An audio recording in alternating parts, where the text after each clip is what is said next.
কিন্তু আসল অঙ্কগুলো করার আগে সূত্রগুলো তোমাকে একদম পাকাপোক্তভাবে বুঝা লাগবে, তাছাড়া অঙ্ক করতে পারবা না।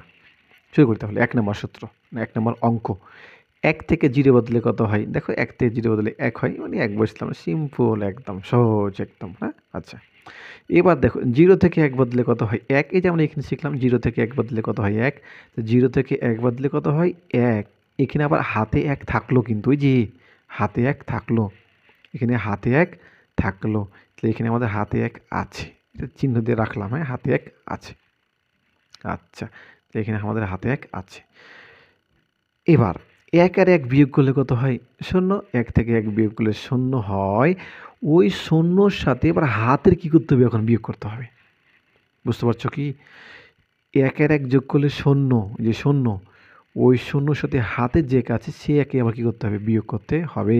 তাহলে ১ আর ১ যোগ করলে কত হয়? ০, ০ থেকে আবার ১ বিয়োগ করলে কত হয়? আবার কত হয়? ১, আবার থাকে কত? হাতের ১। বুঝো কিন্তু, হ্যাঁ? ১ এর ১ বিয়োগ করলে ০, বিয়োগফল ০। ওই ০র সাথে আবার কি ১ এ বিয়োগ করতে হবে।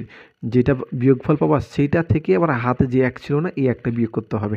তো 0 থেকে ১ বাদ দিলে কত হয়? ১। ওই যে ১ বসিয়ে দিলাম, হ্যাঁ? এই যে ১ টা এখানে বসিয়ে দিলাম। এখানে আবার কি থাকে? হাতে ১ থাকছে। আমরা জানি 0 থেকে ১ বাদ দিলে কত হয়? ১ হয়, আবার হাতে ১ থাকে। তাহলে এখানেও কি আমাদের একটা হাতে ১ থাকছে। তাহলে এখানে কি আমাদের হাতে ১ একটা থাকছে। এই লাইনখানিক আসল লাইন। বুঝতে হবে এইখানটিক, হ্যাঁ? আচ্ছা। তাহলে এখানে ১ আছে। আচ্ছা, ১ এর নিচে কিছু নাই, তাহলে ১ হবে। আবার ওই ১ এর সাথে কি এই যে হাতের ১ যে আছে, এই হাতের ১ বিয়োগ করতে হবে, হ্যাঁ?